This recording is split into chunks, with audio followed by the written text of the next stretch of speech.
안녕하십니까. 신의균의 국방TV 시큐리티 뉴스입니다. 자, 오늘도 아주 중요한 안보 무기 관련한 소식 알려드리겠는데요. 중국 큰일 났습니다. 낸시 펠로시 미 하원 의장이 대만을 방문할 때 그들이 긴장을 아주 강하게 고조를 시켰는데, 이때 그들의 최강 전투기라고 하는 J-20 스텔스 전투기라고 우기는 그 스텔스 전투기 완전히 지금 큰일 났네요. 어떻게 큰일 났는지 보겠고, 그리고 전 정권이 북한 관련해서 굉장히 수상한, 그리고 분노가 치밀어 오르는 이런 것들이 전 정권 국정원 퇴역 간부에 의해서 폭로됐어요. 이거 한번 진짜 조사해 봐야 되겠다 라는 생각이 드는데요. 어떤 내용인지 보겠습니다. 자, 신의균의 국방TV 구독, 알림, 좋아요 눌러주십시오. 지난 정권 당시 이른바 위인맞이 환영단이라는 것을 만들어 김정은의 서울 답방을 환영하는 행사를 대대적으로 했던 단체들 기억하실 겁니다.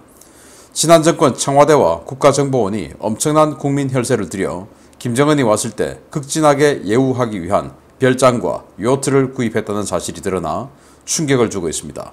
국가정보원이 지난 2019년 6월 서훈 당시 국정원장의 지시에 따라 김정은이 답방을 할 경우에 김정은은 물론 그를 수행하는 실무자들까지 챙기기 위해 고가의 호화 별장과 요트를 구매했었다고 임명을 요구한 퇴직 국정원 간부가 월간 조선과의 인터뷰에 폭로했습니다. 이 같은 작태는 당시 청와대 의전 비서관이었던 탁현민의 지시로 시작됐다는데요. 당시 탁현민은 2019년 5월 21일 CBS 라디오 김현정의 뉴스쇼에 출연해 이번에 김정은 위원장이 올 것 같다고 얘기했기 때문에 준비는 이미 많이 해놓았다 라며 꼭 대대적으로 환영한다, 이 정도 수준이 아니라 남북 평화를 위해서 우리가 구체적이고 감동적인 메시지를 만들어내는 장면은 준비해놔야 한다 라며 청와대 주도로 대대적인 의전을 준비했다는 사실을 시사했습니다. 이 같은 청와대 지침에 따라 서훈은 즉각 준비에 나섰는데요. 그는 국정원 예산으로 경기도 파주시 교회의 별장을 16억 원에 구입했습니다. 당시 해당 건물은 건축물 대장에 2층 건물로 되어 있지만 3층 규모로 불법 개조된 호화 별장이었고 한적한 교회 별장이었기 때문에 시가는 6에서 8억 원 수준이었지만 서훈은 이를 16억 원에 주고 사 그의 측근의 건물을 시세의 2배 넘는 돈을 주고 산 것이 아니냐라는 소문이 돌았다고 폭로자는 밝혔습니다. 김정은이 답방할 경우에 그 수행원들이 이용할 예정이었던 이 별장은 그야말로 초호화로 꾸려졌는데요. 당시 거실의 탁자 하나가 6천만 원이었고 해당 탁자 역시 서훈의 최측근이 해당 물건과 가격을 직접 지목해서 그가 별장과 내부 집기 구매 과정에서 리베이트를 조성한 것이 아니냐 하는 의혹도 제기되고 있습니다. 국정원은 김영철 등 김정은의 측근에게 최상의 의전을 제공하기 위해 7억 원의 예산으로 요트도 구매했다는데요. 인천 송도에 정박해 있는 이 요트는 연간 4, 5천만 원의 관리비가 들어가는 호화 요트이고 김정은이 답방할 경우 요트를 좋아하는 김영철 등의 고위 간부들을 대접하기 위해 준비되었다고 이 폭로자는 밝혔습니다. 당시 청와대와 국정원은 김정은이 답방할 경우에 제주도에 초호화 연회장을 준비하기 위해 220억 원의 예산을 책정하고 이를 준비했는데요. 이 같은 작태는 헌법상 대한민국 국민인 탈북 어민 2명을 강제 북송해 인신공양한 2019년 9월부터 이루어져 대한민국 공무원이 북한에게 살해당한 2020년 가을까지 진행되었습니다. 이는 지난 정권의 권력 핵심부에 있던 자들이 인류 최악의 폭정 집단인 김씨 왕조를 얼마나 진심으로 흠모하는지 그 흠모의 마음을 표현하기 위해 국민 혈세를 펑펑 쓰면서 뒤로는 제 주머니를 따로 챙길 정도로 얼마나 부패했는지를 의심들게 하는 사건인데요. 부디 우리 사법당국이 이 자들의 범죄를 낱낱이 파헤쳐 준엄한 법의 심판대 위에 세워주기를 바랍니다. 서훈 과거 그 캐도, 북한의 원자력 발전소 지어주는 캐도 그 할 때 담당자로서 북한에 오랫동안 거주했던 사람입니다. 저는 그렇게 생각하지 않는데 일부 분들이 북한에 오래 거주하고 또는 북한에 자주 왔다 가고 하는 사람들은 북한에 의해서 여러 가지 로비를 당해서 약점이 잡혀 있을 수 있다 라는 그런 말들을 많이 하시대요. 또 특히 이 북에서 오신 분들이 저희 김은광 전 대표 같은 분들이 성접 때도 받는다 이런 말씀을 저희 채널에서 한번 해주셨던 적도 있죠. 뭐 서훈 같은 사람이 그랬기야 하겠습니까마는 어쨌든 뭐 그런 설도 있다라는 말입니다. 그런 서훈이 국정원장을 하면서 김정은이를 불러오려고 했죠. 선거에 활용하기 위해서. 그런데 그 김정은이가 오는데 그 김정은의 수행자들 호텔에 있으면 되지. 굳이 또 따로 별장에서 뭐 파티를 또 따로 해야 되나요? 이상한 거 아닙니까? 아주 그러니까 완전 은밀한 안가를 만들겠다는 거 아닙니까? 그 수행원들을 위해서 안가를. 야, 그 안가에서 뭐 하려고 했을까요? 호텔에는 누군가가 들락날락거리면 이 취재진들에 의해서 다 노출이 되니까 그게 두려웠을까요? 안가에서 무슨 짓을 하려고? 희한하죠. 그런데 그 안가를 이제 별장을 산 겁니다. 파주에다가. 그런데 당시 시세가 6에서 8억 원. 그런데 16억 원을 줬대요. 그래서 이 폭로자 또는 이제 이걸 본 사람들이 그 서훈의 측근 지인의 집을 산 거다. 그런데 8억 원짜리 또는 6억 원짜리를 16억 원을 줬으면 이거 그냥 삥땅 친 거라고 의심할 수 있는 부분 아니냐라는 거 아니겠습니까? 그런 부분. 그리고 그 별장에 들어가는 집기 중에서 하나를 이제 꼭 집었는데 식탁을 샀는데 그 식탁도 서훈 최측근 그러니까 국정원장 최측근 이 고위 국정원 간부가 와서 이거 해.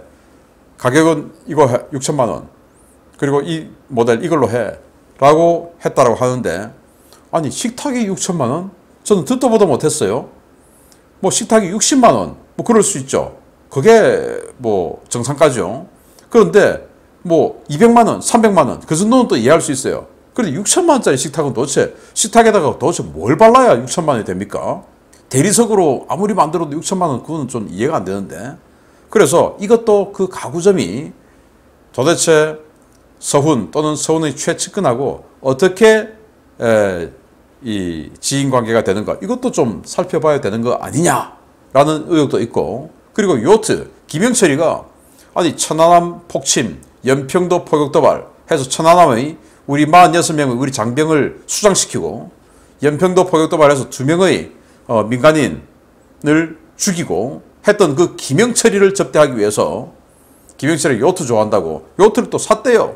인천에 대놓고 그러니까 이제 인천에 또 요트 갖다 놓으면 그것도 관리해야 되죠. 안 그러면 또 다 쓸어버리니까 관리비 4, 5천만 원 기가 찬 것이죠. 자 그리고 제주도에서 파티하자 별장 이런 거 호화 파티장 연회장 만들자 220억 원 책정하고 야, 그 이전 박근혜 정권이 국정원 특활비로 뭐 청와대 상납했다. 그거 가지고 알고 보니까 여론조사했고 그런데 그걸 가지고 뭐 완전히 엄청난 죄인양 했는데 이야 이 사람들 정말 기가 막히죠. 그래서 저는 사법당국이 이들이 정말로 별장 살 수 있다고 쳐요. 그런데 그 별장을 살 때 진짜 적절한 가격을 줬냐 그리고 주지 않고 지인과 거래를 하면서 뒤로 이걸 했냐 가구를 사면서 뒤로 이거 했냐 다 봐야 되는 거 아니냐 라는 거 아니겠습니까? 정말 구리고 의심스러운 자들입니다. 두 번째입니다.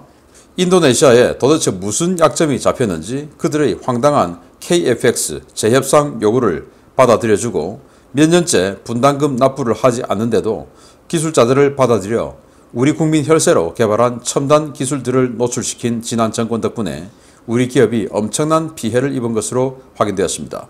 인도네시아가 우리나라 대우조선해양과 체결한 잠수함 도입 계약을 이행하지 않고 시간을 끌다가 사업을 유야무야시키는 초유의 작태를 벌여 대우조선해양이 900억 원대의 손실을 입었다고 국민의힘 강대식 의원실을 통해 중앙일보가 8월 18일 보도했습니다.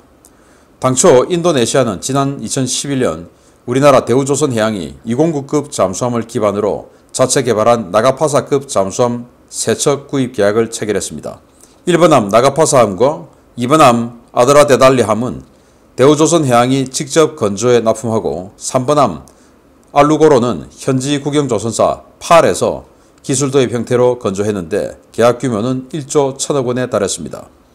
인도네시아는 지난 2019년 4월 동급 잠수함 3척을 추가로 도입하는 1조 1,620억 원 규모의 계약을 또 체결했고 기술 이전 비율을 높인다는 명분으로 3차분 3척을 옵션으로 걸겠다는 약속을 하면서 당시 정부는 역대 최대 규모의 잠수함 수출 성과라며 대대적인 선전에 나선 바 있습니다.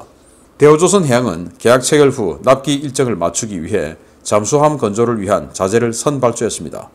포스코의 고장력 강판 80억 원어치를 발주했고 독일 지멘스사의 추진전동기 세대 780억 원어치를, 국내 업체의 잠수함용 소음기 14억 원어치를 발주했습니다. 일반적으로 조선소는 선사 또는 국가와 선박 납품 계약을 체결하면 납기일을 맞추기 위해 계약과 거의 동시에 협력사에 자재 발주를 넣는데요. 대우조선해양 역시 잠수함 세척 1차 사업을 잘 마친 인도네시아가 이런 행보에 나설 것이라고는 상상조차 하지 못했기 때문에 직접 비용 약 900억 원과 이 자재들을 처리해야 하는 간접 비용, 인도네시아용 잠수함 건조를 위해 비워둔 도크에서 발생한 기회비용 등 1천억 원대의 피해를 고스란히 떠안게 되었습니다. 문제는 인도네시아가 계약 해지나 파기를 선언하지 않고 단지 아직 계약 이행만 하지 않고 있어서 인도네시아로부터 위약금이나 손해배상을 요구할 수도 없다는 것인데요. 지난 정권은 인도네시아가 계약 이행을 2년간 거부하면서 프랑스와 잠수함 도입 계약을 체결하는 것을 보면서도 이 문제에 대한 외교적 항의나 문제 제기를 하지 않아 논란을 키운 바 있습니다. 결국 대우조선해양은 이 비용을 우발 손실 충당금으로 분류해 손해 처리했는데요. 민간 기업에게 1,000억 원에 육박하는 엄청난 피해를 입히고도 인도네시아의 협상 요구를 다 들어준 지난 정권, 반드시 인도네시아에 어떤 약점이 잡혔는지를 밝혀내고 KF-21이 잠수함 계약의 전철을 밟지 않도록 인도네시아와 방산 협력에 대한 전면 재검토가 필요하다는 지적이 쏟아지고 있습니다.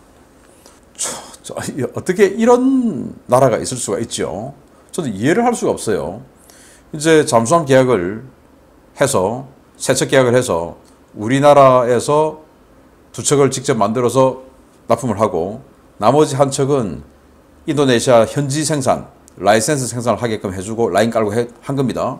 그리고는 이제 그게 2011년 계약분이고 2019년에 또 추가 계약해서 2차분 세척 그리고 옵션으로 이것도 잘 되면 3차분 해서 세척 추가 옵션 걸고 2차분 계약한 겁니다. 1조 1600억에. 자, 그런데 계약을 했는데 계약금을 안 주고 차일피일 미루는 겁니다. 그래도 계약을 했으니까 야 기술 좀 더 줘. 그리고 한국에 올 때마다 제가 압니다. 제가 뭐 해군하고 조금 이렇게 안면이 있는 분들이 많아서 아름아름 들어서 알아요. 한국에 어마어마하게 또 의존해 주죠. 예, 왜?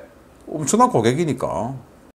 그렇게 의존은 의존대로 다 받고 그런데 알고 보니 또 프랑스하고 스콜펜급 두 척 이 라이센스 생산 계약을 체결해버린 겁니다. 그리고 지금 인도네시아에서 프랑스 스콜펜급 잠수함 건조하는 이 라인을 깔고 있어요. 지금 현재. 그러면은 야 잠깐 스톱. 뭐 하는 거야 지금 우리하고 계약해놓고 이거 뭐야? 라고 해서 항의에 들어가고 해야 되는 거 아니겠습니까? 위약금 물어야 되죠. 그런데 인도네시아는 지금 그럼 우리하고 계약 파기할 거냐? 라고 물어봐도 대답이 없어요. 묵묵무답. 자, 그런데 지난 정권이 어떻게 했습니까? 문재인 대통령이 대통령 취임하자마자 그해 여름에 진해에 휴가를 갔죠. 그 휴가 간 그 장소에 인도네시아 협상단들이 왔어요.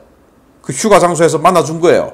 그리고 재협상 오케이 할게 KFX 관련해서 라고 해준 거예요. 그때부터 인도네시아는 상전이 된 거죠. 대통령이 재협상 해준다는데 뭔 이들이 말이 많어 해가지고 차일피일 미루다가 작년에 재협상 들어가가지고 또 뭐 현물로 받아온다 돈을 이런 소리 하고 아직도 결말도 안 나고 이렇게 된 상태 아닙니까? 도대체 무슨 약점이 잡혔을까? 그래서 지금 인도네시아가 1조 8천억 원의 KFX 전투기 공동개발 그 예산을 줘야 되는데 지금 한 3천억 원밖에 안 주고 지금 비행기는 다 만들어 가는데 인도네시아에게 줄 시제기를 만들어 가는데 그 시제기의 가치가 2조 원짜리입니다. 그거 뭐 전투기 개발한 나라들 다 알죠. 그 1조 8천억에 그 시제기 하나를 주는 거예요. 근데 지금 시제기는 다 만들어 가고 이번에 비행할 때 보셨지 않습니까? 인도네시아 국기 붙은 거. 그걸 주면 그러면 잔금도 안 받고 줄 수도 있는 거 아니겠습니까? 그리고 지금 이 시간에도 인도네시아 기술자들이 와서 지금 경남 사천 카이 공장에서 우리 기술 지금 빼먹고 있는 거예요. 바로 다 쫓아내야죠. 그리고 이 잠수함 관련한 것도 정부에서 인도네시아 그러면 워낙 지금 밀어붙이고 있으니까 대우조선해양에서 안 그래도 부도도 났는데 눈치 보고 어떻게 하지도 못하고 지금까지 벙어리 냉가슴 하고 있다가 그냥 손실 정말 기가 차는 거 아니겠습니까?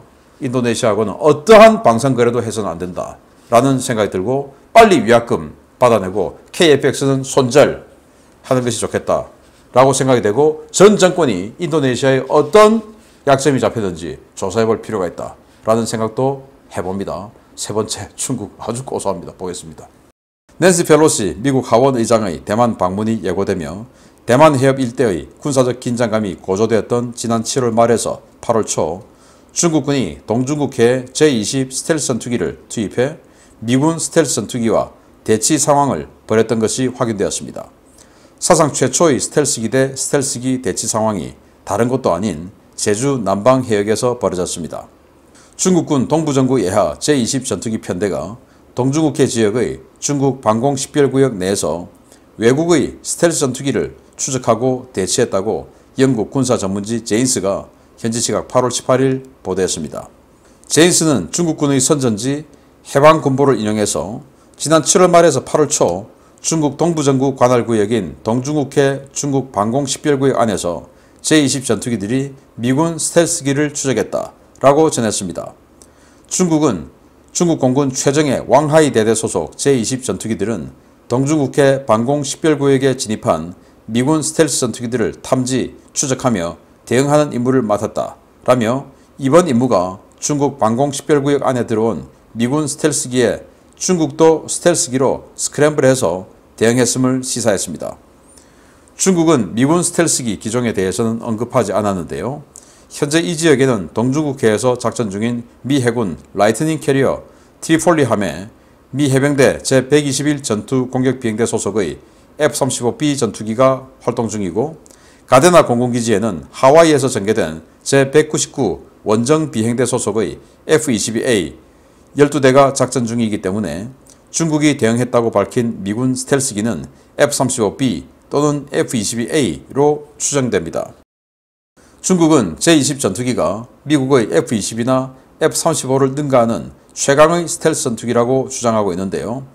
이번에도 제-20이 탑재한 첨단 센서를 이용해 미군 스텔스 전투기를 원거리에서 탐지해냈다는 주장을 펴고 있습니다. 이번에 스텔스기 대치 상황이 벌어진 공역은 중국 방공식별구역은 물론 우리나라와 일본 방공식별구역과도 겹치는 제주 남방 해역이었는데요. 긴장이 극도로 고조된 상황에서 제-20을 띄운 중국. 비록 격추되지는 않았지만 엄청난 전략적 판단 실수를 한 것 같아 보입니다. 자, 이게 뭐 어떻게 중국이 전략적 판단 미스를 했냐. 이제 저희들은 이 무장 상태나 전투기의 상태 이런 거 보면 이렇게 갔어? 이런 걸 이제 알 수가 있거든요. 그거 가지고 지금 유추해낸 겁니다. 자, 일단 이게 중국의 제-20, 이게 이제 미국의 F-35, 이게 미국의 F-22죠. 그래서 제-20이 이 F-35냐 F-22냐 어느 건지 모르지만 어떤 미국의 스텔스 전투기를 스크램블 했다라는 건데요. 자, 이 보시다시피 제주도 남방 해역은 이 보라색, 이게 짙은 색깔이 우리 카디즈예요. 우리 한국의 방공식별구요. 그리고 여기 초록색이 있습니다. 여기 이제 사선으로 이렇게 내려온 거 이게 일본의 방공식별구요. 그리고 이 오렌지색 이 박스 이게 중국의 방공식별구역이에요. 그러니까 이 지역은 완전히 겹치고 또 이 지역은 일본과 중국이 어마어마하게 겹치고 이제 이러고 있죠.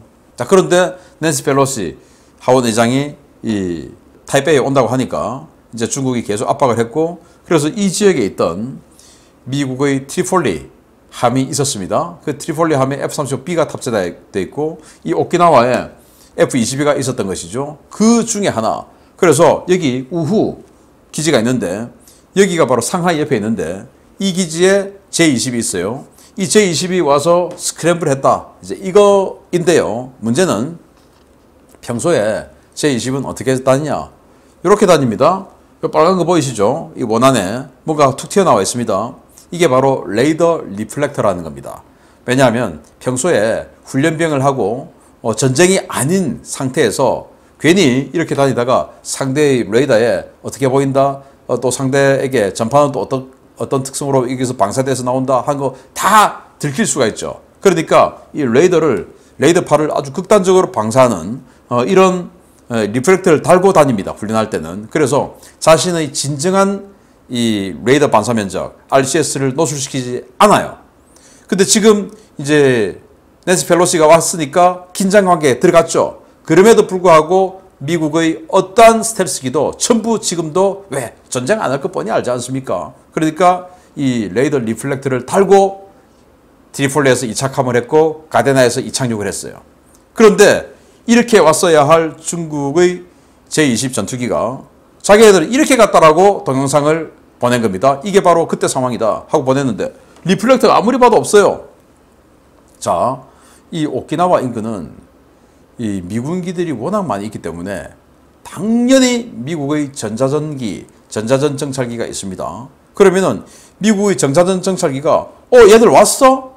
그리고는 이 J-20의 RCS, 레이더 반사 면적, 그리고 J-20이 뿜어내는 각종 통신 주파수, 레이더 파의 특성 다 수집당하는 거죠. 엄청난 손실을 이날 겪은 겁니다. 그냥 한번 부딪혔다가 야 돌아가 하고는 이렇게 스크램블하고 헤어졌는데 이 순간이 중국은 완전히 J-20을 빨가벗겨서 그냥 미국의 정보정찰기에게 던져주는 거나 마찬가지인 상황이 되어버렸다 라는 겁니다. 이야, 앞으로 J-20은 안 그래도 이 J-20은 제가 봤을 때 이게 뭐 진정한 스텔스냐라고 생각이 안 됐죠. 왜냐? 카나드 앞에 이 귀날개가 있어요. 이게 또 움직여요. 그리고 F-22, F-35에 없는 또 다른 날개가 또 있어요. 이거 안정핀 아래로, 수직믹 아래로 지금 떨어지는 이게 뭐 4세대 전투기 F-16이나 이런 데는 있는데 F-35, F-22는 없어요. 근데 여기는 이 안정핀 워낙 기술이 안 좋으니까 이제 비행 제어를 해야 되니까 이런 걸 만들었겠죠. 스텔스임에도 불구하고. 이런 것들이 얼마나 레이더파를 반사시키겠습니까? 카나다하고. 이런 것들이 무슨 스텔스냐라고 생각이 되는데 그나마도 이번에 이 레이더 리플렉터를 안 달고 나오는 바람에 진정한 레이더 반사 면적 다 노출돼 버렸다라는 분석을 제가 해냈습니다. 고소합니다. 마치겠습니다. 감사합니다.